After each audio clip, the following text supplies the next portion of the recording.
Vous en avez marre de cette crise? Jeûnez. Vous avez du mal avec ces circonstances pénibles, avec ces restrictions? Vous avez l'impression d'être à bout? Jeûnez. Bonjour à tous.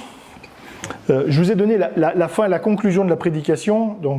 Mais pour ceux qui veulent rester, je vous propose maintenant de voir tout ce qu'il y a avant. Et notamment donc ce thème du jeûne, un thème choisi par Jésus. Je ne l'aurais pas choisi spontanément, mais c'est l'avantage de prêcher sur des sections de l'Écriture, c'est que c'est la parole de Dieu elle-même qui choisit les thèmes. Et nous continuons notre série sur le sermon sur la montagne, Matthieu, les chapitres 5 à 7. Jésus s'adresse aux disciples, c'est-à-dire qu'il s'adresse à ceux qui sont au bénéfice de sa grâce, au bénéfice de sa mort, de sa vie, de sa mort, de sa résurrection, ceux qui ont accepté que Dieu œuvre en eux pour changer de vie. Et Jésus revient sur les 3 piliers de la pratique religieuse juive, l'aumône, la prière plus longuement, et maintenant le jeûne. Et je propose que nous lisions ensemble le texte. Matthieu chapitre 6, les versets 16 à 18. Lorsque vous jeûnez, ne prenez pas un air triste, comme les hypocrites. Ils se rendent le visage tout défait pour montrer aux hommes qu'ils jeûnent. En vérité, je vous le dis, ils ont reçu leur récompense.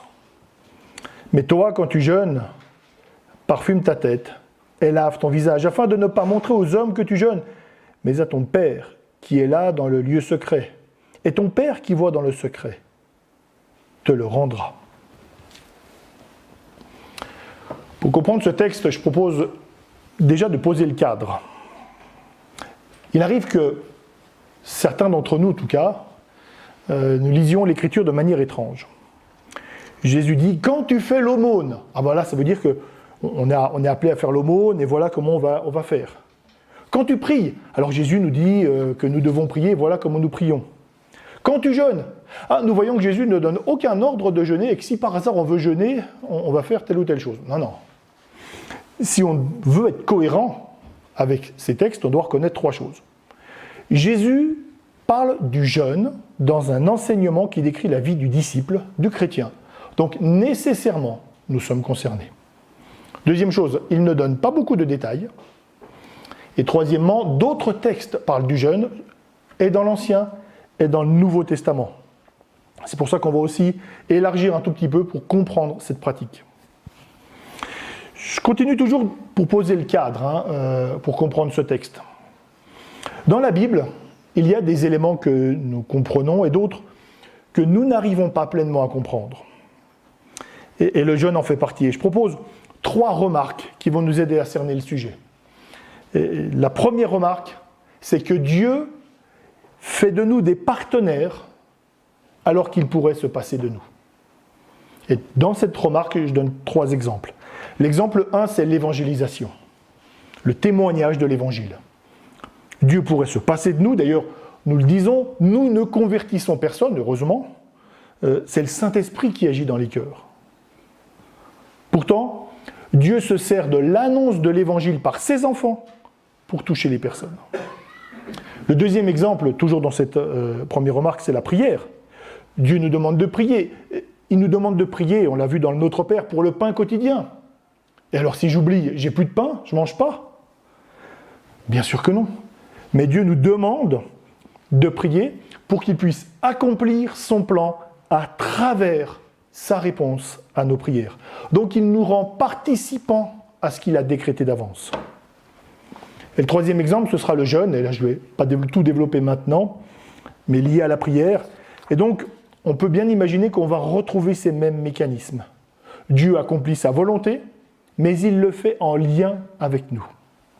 Donc, première remarque, on a un Dieu qui est parfaitement souverain, il agit selon ce qu'il a décrété avant la fondation du monde, mais il le fait en lien avec notre action, nos paroles.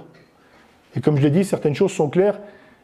Comment Dieu fait tout cela? Moi, ça me dépasse. Mais Dieu est beaucoup plus grand que nous. Deuxième remarque, un exemple biblique. le peuple juif est menacé de génocide.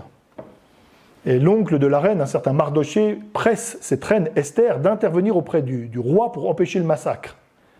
Seul problème, même en tant que reine, elle n'a pas le droit d'aller vers le roi si elle n'est pas appelée. Si elle le fait, elle peut être mise à mort. Elle hésite. Voilà la réponse de son oncle. Et nous allons lire donc en Esther, chapitre 4, ça va apparaître, merci. Mardoché fit répondre à Esther, « Ne t'imagine pas que tu échapperas seul d'entre tous les Juifs parce que tu es dans la maison du roi. Car si tu te tais maintenant, le secours et la délivrance surgiront d'autre part pour les Juifs. Et toi et la maison de ton père, vous périrez.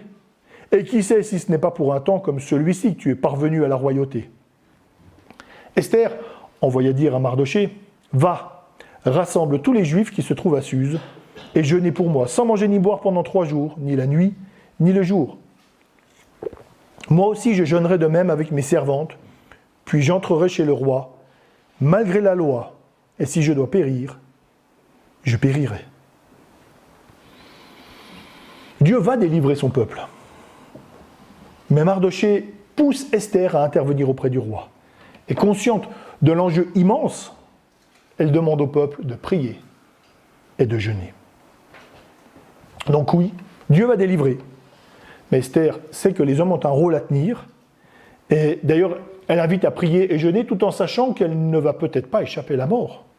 Le jeûne, ce n'est pas un remède magique qui garantit la réussite de toutes nos demandes. Et troisième remarque, juste pour définir ce qu'est le jeûne, basiquement, c'est une privation de nourriture, donc pas un moyen magique, mais cette privation de nourriture qui apparaît tout au long des Écritures et que nous allons examiner dans un deuxième temps. Et tout d'abord, nous allons reprendre le texte de l'évangile de Matthieu plus en détail. Et on va remettre Matthieu 6, 16. « Lorsque vous jeûnez, ne prenez pas un air triste comme les hypocrites. Ils se rendent le visage tout défait pour montrer aux hommes qu'ils jeûnent. En vérité, je vous le dis, ils ont reçu leur récompense. » Le faux jeûne, comme il l'a fait pour la prière, comme il l'a fait pour l'aumône, Jésus dénonce une mauvaise compréhension du jeûne. Et il est très dur envers ceux qu'il appelle les hypocrites, ceux qui jouent un rôle, qui se donnent en spectacle. Que font-ils ? Ils vont tout faire pour montrer qu'ils jeûnent. Ils ne vont pas le dire, ce serait de l'orgueil. Mais ils prennent un air fatigué. Ils s'arrangent pour ne pas avoir l'air en forme. L'idée de dire, mais voyez comme je suis spirituel. Je jeûne, je suis vraiment quelqu'un de bien, j'ai une vie spirituelle intense. Une fois de plus, je jeûne. Un petit peu comme si le dimanche matin, je fais tout pour avoir un visage fatigué. Il faut à tout prix que quelqu'un me dise, tu as l'air fatigué, pour que je puisse répondre, mais oui, j'ai commencé hier soir à lire ma Bible et j'ai continué jusqu'à après minuit. Bon, j'ai commencé à 23h58, j'ai fini à minuit 2, mais ça c'est autre chose. Il faut que je joue mon personnage. Il faut que je montre ma spiritualité. 4 applications à propos du faux jeûne. Premièrement, je ne jeûne pas pour les autres. Ce n'est pas un concours pour impressionner les autres, pas un moyen de montrer aux autres ma supériorité, soi-disant, spirituelle. Dans l'Église, les chrétiens sont des pécheurs graciés, tous des enfants de Dieu, tous luttant avec le péché, et qui ne gagnent pas toujours, et qui en sont attristés. Nous sommes des enfants de Dieu, nous sommes accueillis dans sa famille, nous sommes adoptés avec tous les droits liés à cette adoption. Mais uniquement, et nous l'avons rappelé tout à l'heure dans le cadre de la présidence, grâce à l'œuvre de Christ, qui a accompli le plan d'amour du Père et qui a donné le Saint-Esprit aux siens pour leur donner la vie et les transformer. Deuxième élément, je ne jeûne pas pour moi. Je ne jeûne pas pour me prouver à moi-même, puis éventuellement à Dieu, si je pouvais en plus le convaincre, que je suis un bon chrétien. Je ne jeûne pas pour nourrir mon orgueil. Il y a quelques années, j'avais décidé de jeûner 24 heures. J'ai donc choisi mes horaires. Donc j'ai commencé juste après-midi, après le repas, jusqu'au midi suivant, avant le repas. Parce qu'évidemment, le but, c'est de faire le plus longtemps possible en sautant le moindre repas possible. Mais de faire longtemps, comme ça on marque plein de points. J'ai passé l'après-midi, c'était il y a longtemps, je m'étais promené à Genève, j'avais flâné. Le lendemain, j'avais dit, il faut quand même que je prie, donc j'ai prié. C'est assez lointain. J'ai l'impression que je priais surtout pour que l'aiguille de l'horloge bouge un peu plus vite. J'attendais de pouvoir manger. Un temps de jeûne? Non, très franchement non. C'était un temps de privation de nourriture pour mon orgueil. Je voulais faire une performance. Un temps centré sur moi. Mes réalisations. Ce n'était pas un mauvais jeûne, c'était un très mauvais jeûne. J'ai fait un acte païen, opposé à Dieu, opposé à l'idée de grâce, d'humilité, de dépendance de Dieu. Je ne jeûne pas pour moi. Pour les deux applications suivantes, on va relire les deux derniers versets.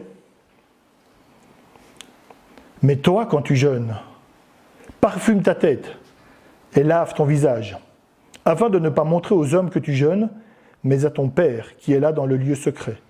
Et ton Père qui voit dans le secret te le rendra. Troisième application, ton Père te le rendra. Il y a là une promesse. Il n'y a pas de garantie que Dieu va nous rendre la vie facile, ni qu'il va exaucer nos prières, ni qu'il va ouvrir le ciel pour nous. Ton Père te le rendra. C'est la seule promesse. L'engagement pris par Jésus. Pas de super pouvoir, pas de circonstances miraculeusement meilleures, pas même la certitude de prendre les bonnes décisions et d'entendre la voix de Dieu. On a chanté un chant qui disait ça tout à l'heure, mais c'est en espérance seulement. Ton Père te le rendra. Voilà l'engagement de Dieu, qui répond à une démarche sincère. Il répondra comme il le veut, comme il le choisit, comme il le décide. Je vais être à court de synonymes, donc je vais m'arrêter. Qu'est-ce qui se passe si je jeûne? Ton Père te le rendra. C'est un acte de foi. Et je peux, dans le cadre d'une épreuve, dire, voilà, je vais jeûner et rechercher Dieu dans cette épreuve. Et au sein de cette recherche, prier pour que Dieu me délivre de l'épreuve. C'est tout à fait légitime. Mais je peux aussi ne jeûner que parce que je veux être délivré de l'épreuve et que ce soit le plus important que tout.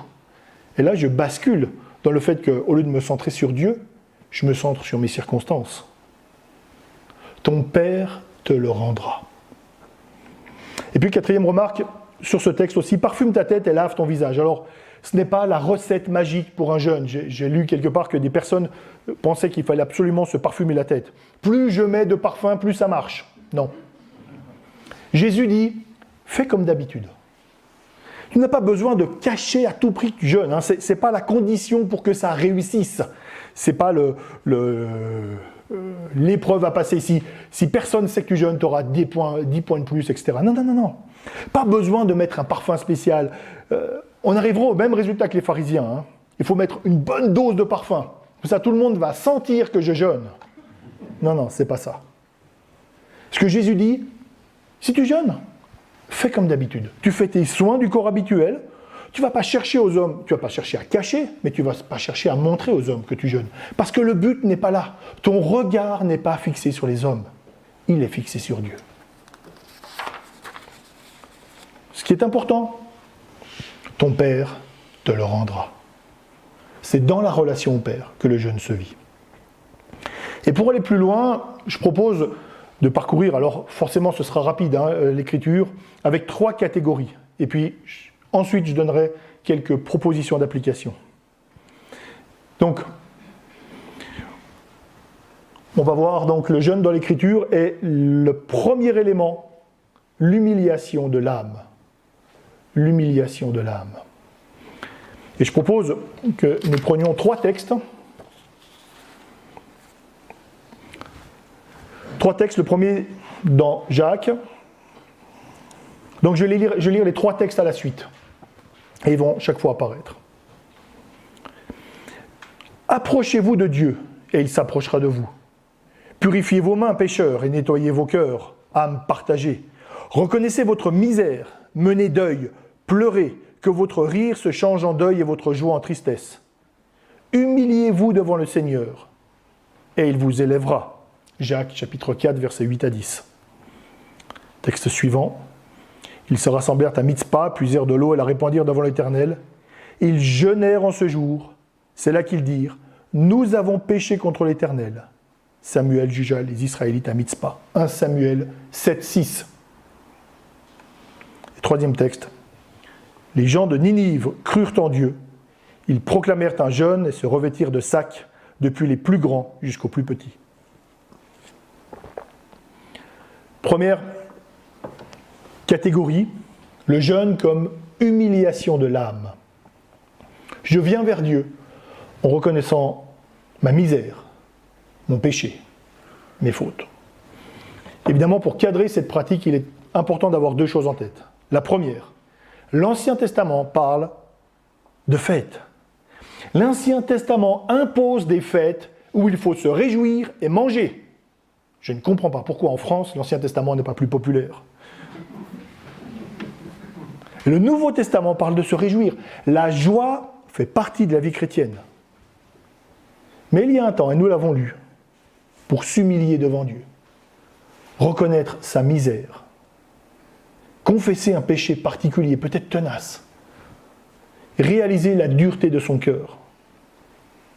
Lorsque Jacques demande de s'humilier devant le Seigneur, nous voyons dans l'Ancien Testament qu'une manière, et ce n'est pas la seule, une manière est de prendre un temps de jeûne. Ma situation devant Dieu est plus importante que la nourriture, et je veux concrétiser cette réalité spirituelle par un temps mis à part devant Dieu où je vais jeûner et prier. Et deuxième remarque, l'enfant de Dieu est pardonné. Le jeûne ne lui accorde aucun pardon. Jésus a tout payé à la croix. Il n'y a pas quelque chose à ajouter, même pour des péchés spéciaux. Donc le jeûne peut accompagner une démarche spirituelle de repentance. Donc je m'arrête tout spécialement, je veux reconnaître un péché particulier, je désire l'abandonner, je prie Dieu pour implorer son secours. Mais ce qui est surtout important, c'est la démarche intérieure. Le jeûne est une possibilité pour accompagner cette démarche. Encore une fois, j'affirme que ma communion avec Dieu est plus importante que la nourriture. Deuxième catégorie, une recherche particulière de Dieu et de sa direction. Et là encore, nous allons lire 3 textes, et je les prendrai à la suite, et bon, là aussi s'afficher.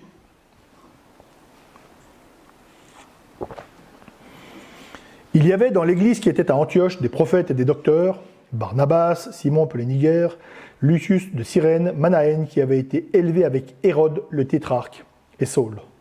Pendant qu'ils célébraient le culte du Seigneur et qu'ils jeûnaient, le Saint-Esprit dit « Mettez-moi à part Barnabas et Saul pour l'œuvre à laquelle je les ai appelés. » Acte 13, les 2 premiers versets. Deuxième texte. Ils firent nommer pour eux des anciens dans chaque église, et après avoir prié et jeûné, ils les recommandèrent au Seigneur en qui ils avaient cru. Acte 14, 23.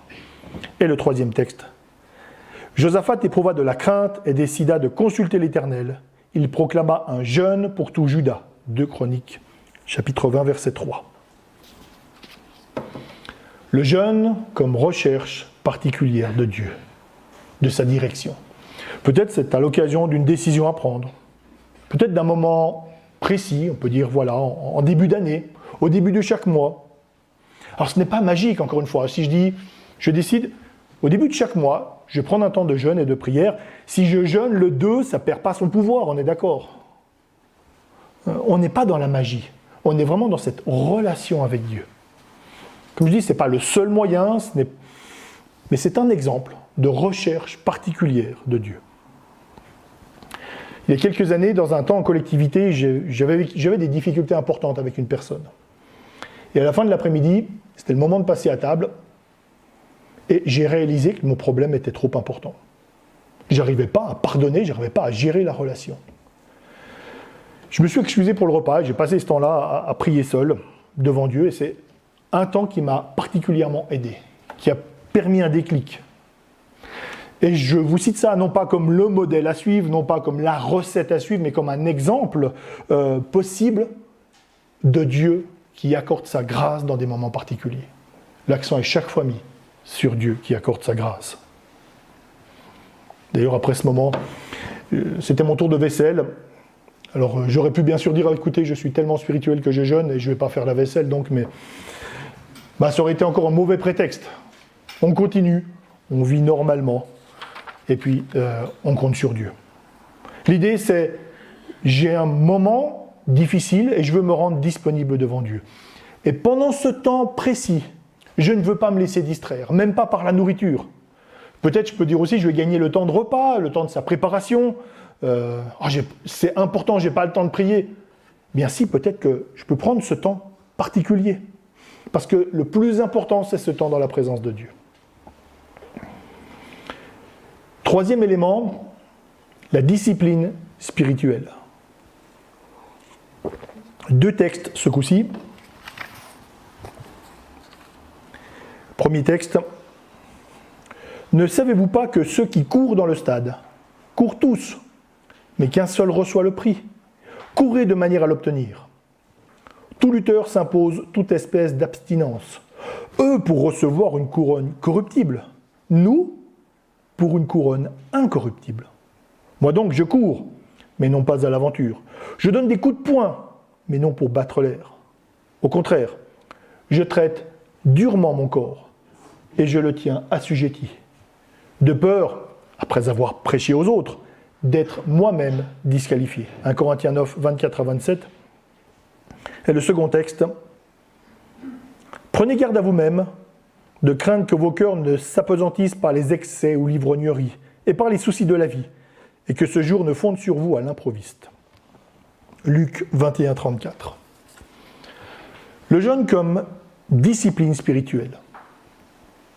Je ne veux pas me laisser endormir par les excès. Je me suis aperçu qu'en diminuant d'un tiers, peut-être même de la moitié, de nourriture à midi ou le soir, lorsqu'il y a des échéances, un enseignement à suivre ou des rencontres particulières, eh bien j'étais plus réveillé physiquement et plus réceptif spirituellement. Donc l'idée c'est, je ne cherche pas à souffrir, ce n'est pas du masochisme, je ne cherche pas à mériter quelque chose dans la privation, je ne cherche pas à forcer la main de Dieu, surtout pas, mais je m'exerce à la maîtrise de mon corps. Je ne veux pas céder aux appétits de mon corps, quel qu'il soit. Comme le disait le pasteur et théologien John Stott, je ne cherche pas à punir mon corps, mais à l'entraîner pour qu'il m'obéisse. Et comme l'entraînement sportif passe par certaines difficultés pour progresser et pour avoir encore plus de plaisir dans la pratique sportive, eh bien le jeûne permet de progresser pour ne pas être esclave de toutes les pulsions de son corps pour une vie meilleure. Parce que justement, je n'en suis plus esclave. Donc, dans le jeûne, j'exprime de manière tout à fait concrète que je vais bien sûr délaisser quelque chose de bon pour quelque chose de meilleur, qui est Dieu lui-même. Oui, Dieu est toujours présent à mes côtés. Mais dans cette recherche, je désire en être plus conscient. Je veux concrètement me placer dans sa dépendance. Dernière chose avant de passer aux applications. On connaît le fruit de l'esprit, mais le fruit de l'esprit, dans l'Épître aux Galates, au chapitre 5, s'oppose aux œuvres de la chair. Donc c'est-à-dire ce qui provient de l'être humain sans Dieu, toutes les horreurs qui sont listées, la débauche, la magie, toute la recherche religieuse sans Dieu, les rivalités, la fureur contre les personnes qui peut déboucher sur des choses vraiment terribles, l'envie qui conduit au vol, mais aussi, dans la même catégorie, l'ivrognerie, excès d'alcool, et les excès de table. La première fois que j'ai entendu quelqu'un me souligner qu'il y avait les excès de table là-dedans, c'était aux alentours du 20 décembre. C'était quand même pas sympa juste avant les fêtes de Noël. Mais ça fait partie des œuvres de la chair.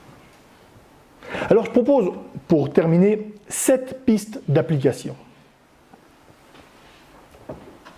Première piste, attention aux mauvaises conceptions. Je ne me prive pas d'une mauvaise chose. La nourriture est bonne. Non seulement Dieu l'a créée, mais il l'a créée bonne, il nous a donné le cadeau. Alors, on sait qu'en ce moment, il peut y avoir des épidémies qui changent ça, mais il a donné le cadeau du goût pour qu'on puisse profiter de la nourriture. Donc, c'est pas mauvais.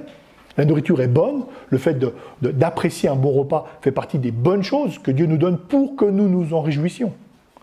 Mais il arrive qu'il y ait des temps particuliers où je cherche quelque chose de meilleur. Toujours dans les mauvaises conceptions, il semble que le jeûne ait des vertus médicales, Certains alors jeûnent pour maigrir, d'autres pour compenser des excès de table, d'autres pour des questions médicales. Alors, n'étant pas médecin, je ne me prononce pas à ce sujet. Simplement, dans le cadre chrétien, ce n'est pas nécessairement un mauvais jeûne, ça peut être très bon, mais ce n'est pas le jeûne biblique tel qu'on l'entend. Il a d'autres objectifs qui peuvent être tout à fait bons, mais ce n'est pas le jeûne biblique. On recherche Dieu. Deuxième élément, les aspects médicaux. Attention aux aspects médicaux. Il y a certaines personnes, je pense aux diabétiques par exemple, qui ne peuvent pas jeûner, et je pense que dans ce cas-là, c'est sage de ne pas le faire. Attention aux excès. Quelqu'un m'a dit une fois, le jeûne idéal, semble-t-il, ce serait 40 jours. Pas trouvé grand-chose dans ce sens-là. Attention aux abus, ça peut être dangereux. Nous avons besoin de manger et de boire. Je ne conseille pas de jeûner avant des journées de travail intenses en extérieur ou même en intérieur, avant des examens, surtout si on ne se connaît pas. Alors c'est vrai qu'on a lu tout à l'heure un texte où il était demandé de jeûner 3 jours sans manger ni boire. Moi, je ne le conseille pas. Alors éventuellement, si on veut vraiment faire la même chose que dans le texte, on peut le faire si le peuple complet est menacé d'extermination, et puis plus que menacé. Il y a son extermination programmée. Donc le cas était extrême, et la mesure l'était. Moïse a passé 40 jours et 40 nuits sans manger ni boire, mais je ne retiens pas cet exemple parce que, si j'ai bien compris la parole de Dieu, personne d'entre nous ne doit recevoir les tables de la loi. Et je dois aussi rappeler que les eaux se sont écartées à son passage. Je déconseille fermement de tenter ce genre de choses dans le lac de Neuch. Et qu'il a prié pour les différentes plaies d'Égypte, et que là encore, nous ne sommes pas appelés à avoir ce genre de prière. Donc, on va faire attention aux excès. Comment on va jeûner ? On peut décider, voilà, je vais sauter un repas, peut-être passer une journée sans manger, certains plus. Plus la durée est longue, plus on fera attention à bien boire, et à boire sucré aussi. Alors, bien sûr, nous avons des réserves, oui, certains plus que d'autres, mais nous avons aussi des besoins. Troisième piste d'application, attention à une fausse conception de la vie chrétienne. Quand on dit « ne me soumets pas à la tentation », nous disons à Dieu que nous ne cherchons pas l'épreuve. Donc, on ne va pas chercher à souffrir en pensant que notre souffrance va nous rendre supérieurs. De même qu'on va faire attention au mépris. Moi, je jeûne, et pas lui. Je jeûne 2 fois par semaine. Lui, il n'a pas jeûné ces 5 dernières années. Moi, je jeûne plus longtemps.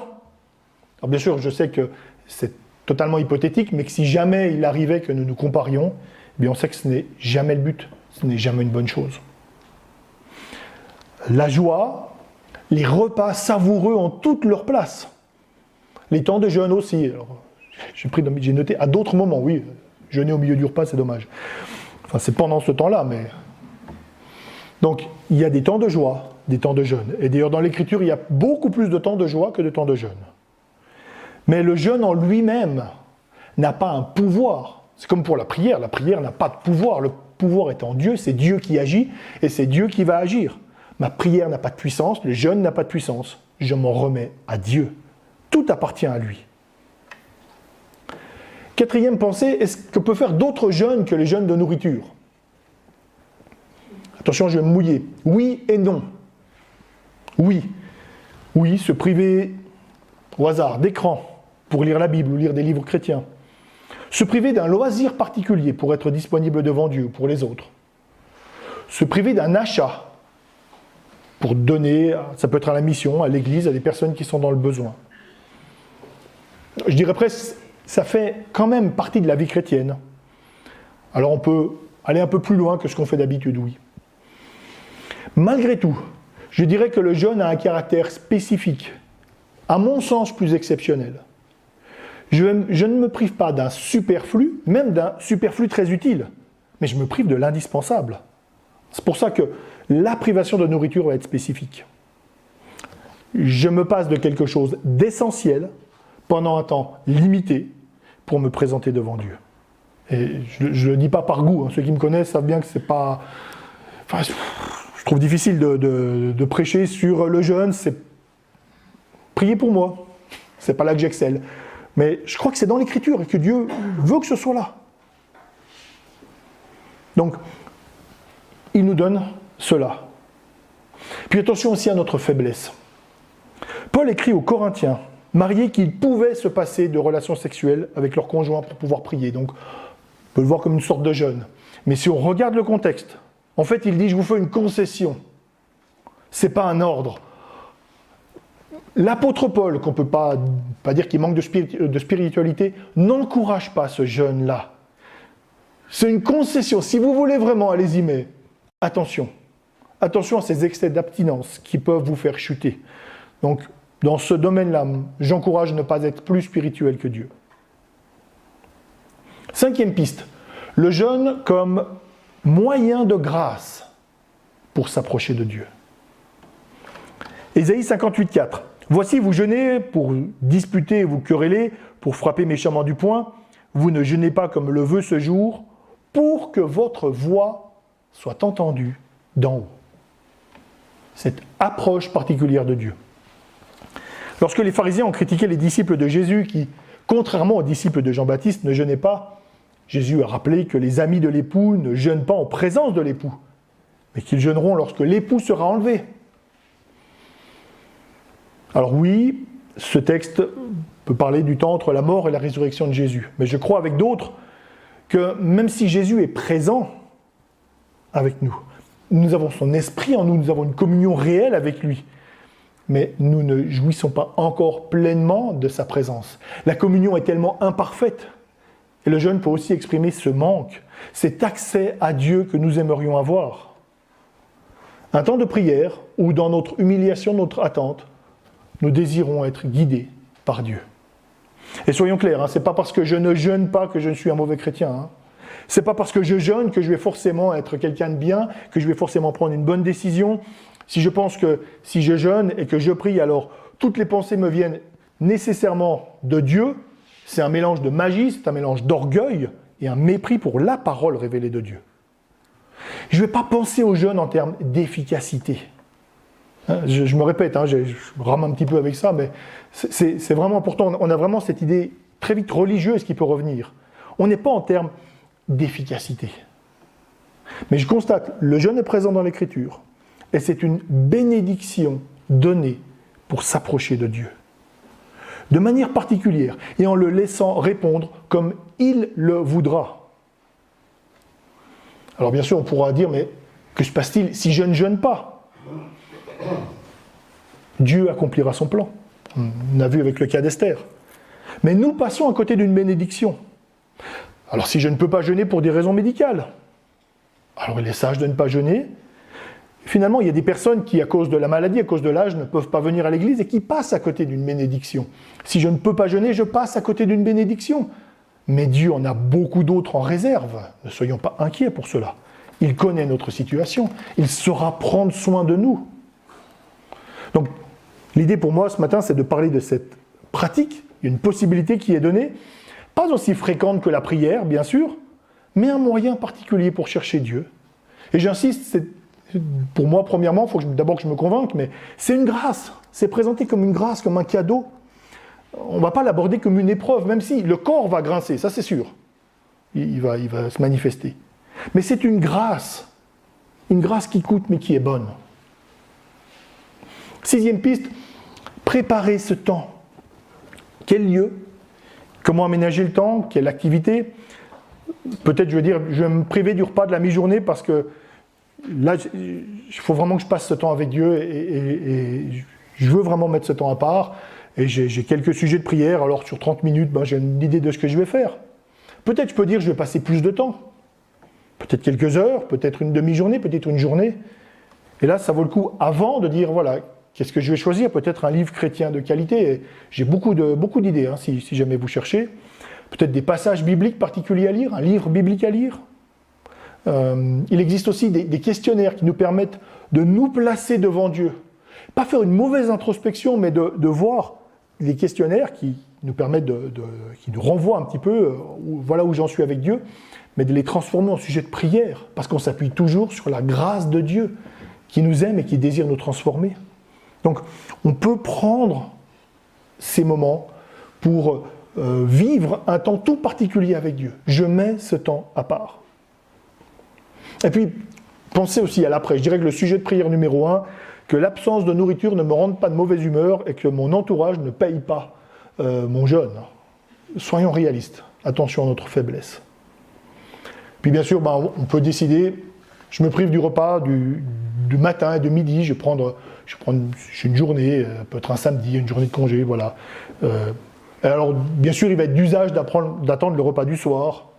Puis, des fois, ça aide on va lutter un petit peu et puis on va discipliner son corps. Puis si jamais on a un moment de faiblesse et qu'on a pris un petit encas à 5 heures, Dieu ne va pas nous envoyer sa foudre dessus. Je me souviens d'avoir culpabilisé parce qu'à la sortie d'une journée de jeûne et de prière, qui à mon avis était très mal organisée, j'en parlerai le point suivant, j'étais rentré à la maison à 4h30, j'avais mangé une pomme, un truc comme ça, je me dis mais c'est plus valable. Mais qu'est-ce qui est valable ? On rentre tout de suite dans des catégories, et c'était tellement faux cette pensée. On n'est pas en train de faire une performance. On n'est pas dans la magie. On est dans l'idée, je prends ce temps pour m'approcher de Dieu. 7e élément, jeûne collectif. On en a dans l'Écriture. Famille, groupe de chrétiens, église. Si je regarde l'Écriture, oui, à condition que ce soit volontaire pour tous, et qu'on soit au clair sur un objectif commun. Peut-être une action spéciale d'évangélisation, peut-être une crise, la recherche de la volonté de Dieu, nomination de nouveaux responsables. J'ai vécu des jeunes, c'était notamment avec d'autres pasteurs, nous savions pourquoi nous étions en train de jeûner. C'est pas un grand point fort le jeûne, mais pas de problème. J'ai aussi vécu des rencontres où on jeûnait par habitude, on ne sait plus pourquoi on jeûnait. Et là c'est long quand on ne sait pas pourquoi on jeûne. Et en plus, et ça c'est véridique, on se rencontrait dans un bâtiment au premier étage, et au rez-de-chaussée il y avait une boulangerie. Et les odeurs de pain frais et de croissants quand on jeûne et qu'on ne sait pas pourquoi, ça c'est dur. Donc, individuel ou collectif, le jeûne est toujours volontaire, il faut qu'il y ait une saine motivation. Et la meilleure motivation, c'est Dieu lui-même. Alors, on va lier la gerbe. Dieu donne le jeûne comme moyen de grâce, non pas pour nous glorifier, non pas pour imposer notre volonté à Dieu, mais pour nous rendre disponibles devant lui. On ne parle pas de compétition entre chrétiens, on parle de temps spécial, généralement peu fréquent. Je recherche Dieu dans une occasion spéciale, des difficultés, peut-être la repentance. Simplement, je m'attends à lui. Je jeûne, Dieu répond comme il le veut. Et bien souvent, c'est un temps où Dieu va agir en moi, pas forcément autour de moi. Et donc, je reviens à ma première affirmation. Vous en avez marre de cette crise ? Jeûnez. Marre avec ces circonstances pénibles ? Vous désirez que ça s'arrête ? Jeûnez. Or, ce n'est pas le seul moyen, mais ça peut être un temps où je m'arrête devant Dieu. Parce que c'est évidemment ni une obligation, ni la seule chose à faire, je veux que ce soit clair. Mais ni une obligation en disant à Dieu, je vais jeûner et tu dois arrêter cette pandémie. Ça peut faire partie des sujets de prière. Et je peux demander à Dieu simplement d'agir. Avec ou sans jeûne d'ailleurs, mais je viens humblement devant lui. Je peux reconnaître ma souffrance, je peux reconnaître mes limites. Et dire que dans cette crise, j'ai besoin qu'il me donne sa sagesse, ses forces. J'ai besoin qu'il agisse en moi pour qu'à travers ce qui est vécu, je puisse le glorifier.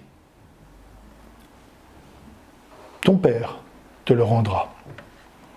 Je termine par cette citation du pasteur et auteur John Piper. Il rappelle que le fait de s'humilier devant Dieu et de s'approcher humblement de lui est prévu dans l'Écriture. Il est dit, et dans le Nouveau et dans l'Ancien Testament, c'est répété que Dieu fait grâce aux humbles, mais il résiste aux orgueilleux. Et voilà ce qu'il dit. Dieu s'est engagé à répondre aux actes du cœur humain qui signifient l'impuissance de l'homme et l'espoir en Dieu. À maintes reprises dans l'Écriture, Dieu promet d'aider ceux qui cessent de dépendre d'eux-mêmes et qui cherchent Dieu comme leur trésor et leur secours. Lorsque Dieu voit cette confession de dépendance et cette expression de confiance, il agit, parce que la gloire de sa grâce toute suffisante est en jeu. Ton Père te le rendra. Je propose quelques instants de silence et je terminerai par la prière.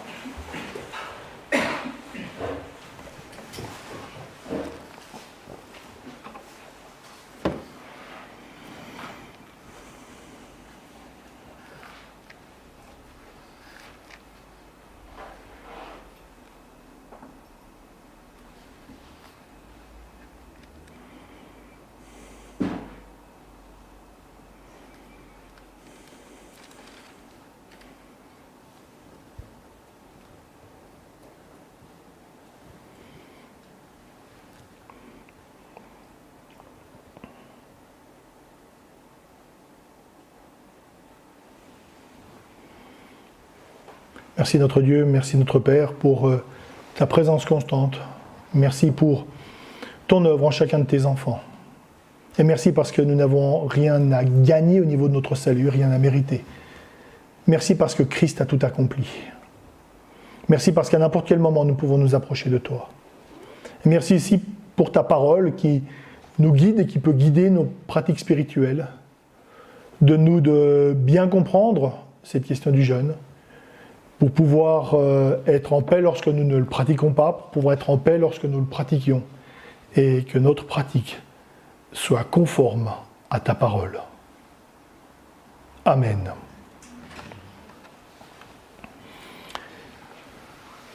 Il est le moment de prendre congé de vous qui nous suivez par l'intermédiaire de la vidéo. Je termine avec cette salutation trinitaire de l'apôtre Paul qui dit que la grâce du Seigneur Jésus-Christ, l'amour de Dieu et la communion du Saint-Esprit soient avec vous tous. Je vous souhaite une excellente semaine. Que Dieu vous bénisse.